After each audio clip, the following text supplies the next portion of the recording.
Congolaises et Congolais, mes chers compatriotes, en ces jours de commémoration, nous avons tous en mémoire la haute parole de Patrice Emery Lumumba, s'adressant au peuple congolais le 30 juin 1960, jour de la proclamation de notre indépendance. En substance, il a affirmé que, je cite, « c'est par la lutte que l'indépendance a été conquise. Ce fut une lutte noble et juste, une lutte indispensable pour mettre fin à l'humiliant esclavage qui nous a été imposé par la force. » Ironie de l'histoire, 62 ans après, le roi Philippe, roi des Belges, les rejoint en soutenant, je cite, « le régime colonial comme tel était basé sur l'exploitation et la domination. Ce régime était celui d'une relation inégale, en soi injustifiable, marquée par les paternalismes, les discriminations et les racismes. Il a donné lieu à des exactions et des humiliations. » Fin de citation. Les regrets du roi Philippe ont été entendus, mais ça ne suffit pas, car il s'agit des crimes contre l'humanité qui requièrent pardon, justice et réparation. Du côté congolais, il est nécessaire, comme les Belges l'ont fait chez eux, de mettre en place au Congo une commission sur le passé colonial belge afin d'engager des pourparlers avec la Belgique et répartir sur des bases solides. Congolaises et Congolais, dans ces contextes, soutenir aujourd'hui que, je cite, « la porte d'entrée en Europe, parlant de l'Europe diplomatique, politique et des affaires, c'est la Belgique. Si la Belgique gronde, ou si elle est fiévreuse par rapport à la RDC, toute l'Europe la suivra. » Fin des citations. C'est faire preuve des méconnaissances de la géopolitique mondiale, des complexes de néo-colonisés et des dénis de mémoire. Une telle soumission volontaire est une insulte au combat héroïque mené par nos pères de l'indépendance qui, cela doit être dit, ne se sont pas battus pour rien. Quand on ne sait pas, on cherche à s'informer. Le passé est la racine du futur. On n'oublie pas le passé. On s'en sert pour bâtir l'avenir. Enseigner notre histoire, c'est donner à nos enfants les clés de l'apprentissage du temps.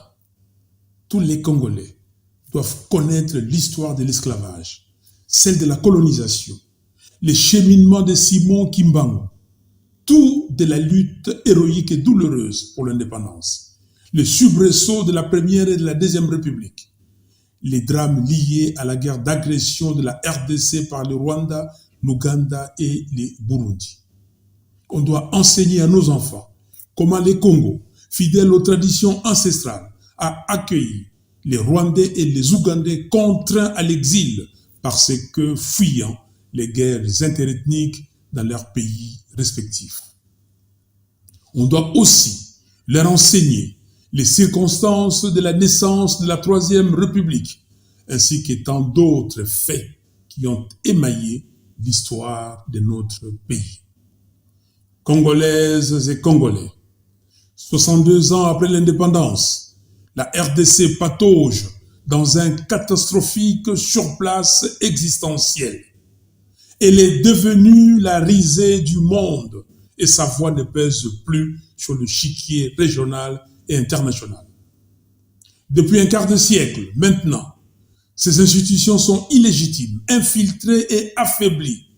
Notre pays est maintenu dans une situation permanente d'occupation, d'instabilité et d'insécurité, afin de pérenniser les pillages de nos ressources naturelles, en s'appuyant sur certains pays voisins bien identifié.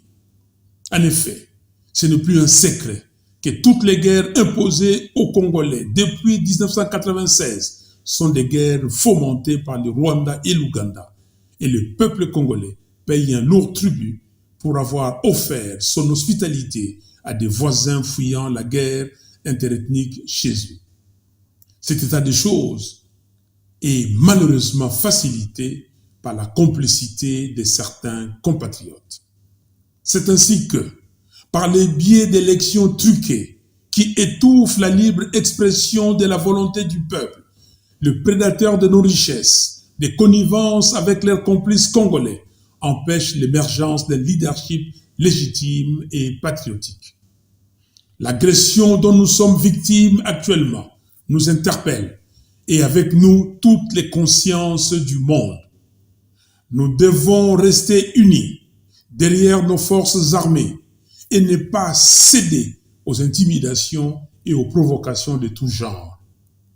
La RDC compte plus de 450 tribus, composées des Congolaises et des Congolais, d'égale dignité, désireuses de vivre en harmonie dans l'unité et la concorde. Il est temps que la communauté internationale, qui avait facilité l'accueil de ces réfugiés chez nous, prenne ses responsabilités aussi. Le Rwanda, l'Ouganda et le Burundi doivent-ils sortir leurs troupes militaires du Congo? Il est aussi temps d'exploiter le rapport mapping de l'ONU et d'en donner une réponse adéquate en instaurant un tribunal pénal international pour les Congos. Congolaises et Congolais, au sujet de l'intégration de notre pays à la communauté d'Afrique de l'Est, il s'y est de rappeler que le Congo n'est pas un pays d'Afrique de l'Est, mais d'Afrique centrale. Par conséquent, on ne peut en aucun cas accepter la tentative de partition de notre pays telle que préconisée subtilement dans les communiqués du 20 juin 2022 sanctionnant le 3e conclave des chefs d'État de la communauté d'Afrique de l'Est. En effet, les communiqués précisent que, je cite, « Le chef d'État ont délibéré sur la situation sécuritaire prévalant à l'est de la RDC et sur les mesures visant à promouvoir la paix, la stabilité et le développement dans l'est de la RDC et dans la région plus élargie de l'Afrique de l'Est. » Fin de citation. Notez avec nous la supercherie, le développement dans l'est de la RDC et dans la région plus élargie de l'Afrique de l'Est. Nous ne sommes pas dupes. Prenons conscience qu'un pays digne de ce nom ne peut sous-traiter sa sécurité et sa défense à d'autres, surtout pas à des pays qui convoitent ses richesses naturelles et ses terres. Il nous revient à nous, Congolais, de nous doter d'une armée républicaine, forte et dissuasive, à même de garantir l'intégrité de notre territoire et de protéger les personnes et leurs biens. Le Congo, avec ses richesses naturelles et sa population de plus de 100 millions d'habitants, doit être une puissance à même de jouer le rôle de locomotive en Afrique subsaharienne. Congolaises et Congolais, changer le destin des millions de Congolais, sortir notre pays de ces marasmes et le positionner de manière durable au centre des nations prospères requiert de la part d'un leader un amour viscéral du Congo. Il ne s'agit pas seulement des paroles, il faut des actes. Il n'y a pas d'amour sans preuve d'amour. Quand on vole son pays, on ne l'aime pas. Quand on instrumentalise la justice pour qu'elle revienne sur ses décisions, supposées prises au nom du peuple, on n'aime pas son pays non plus. Mais aimer passionnément son pays ne signifie nullement haïr les autres, ce qui relèverait d'une vision étriquée et régressive de la politique.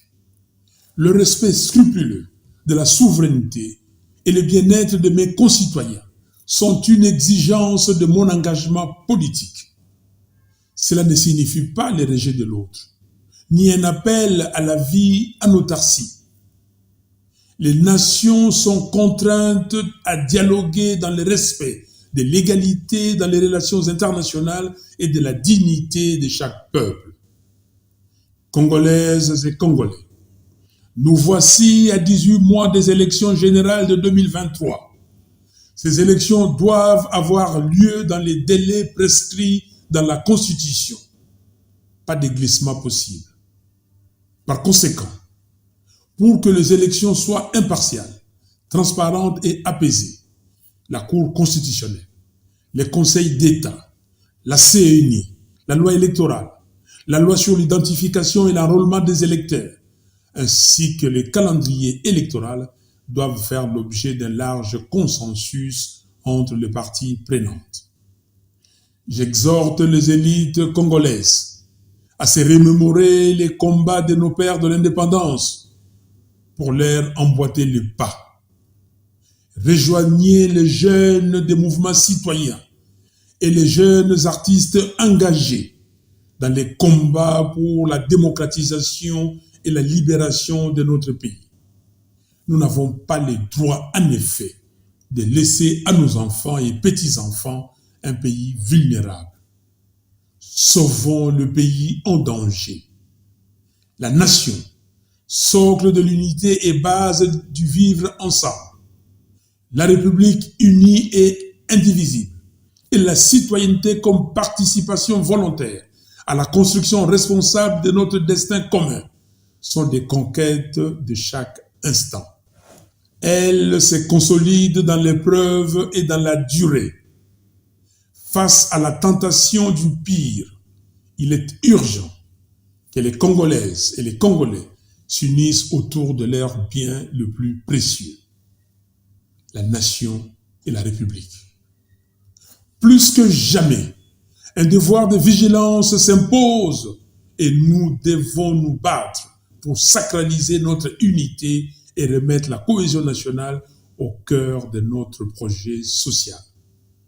Le Congo, cœur de l'Afrique et poumon du monde, a une vocation universelle. Il a le devoir absolu d'être un acteur dynamique dans les relations internationales et un artisan actif dans la consolidation des relations fraternelles dans les grands concerts des nations du monde.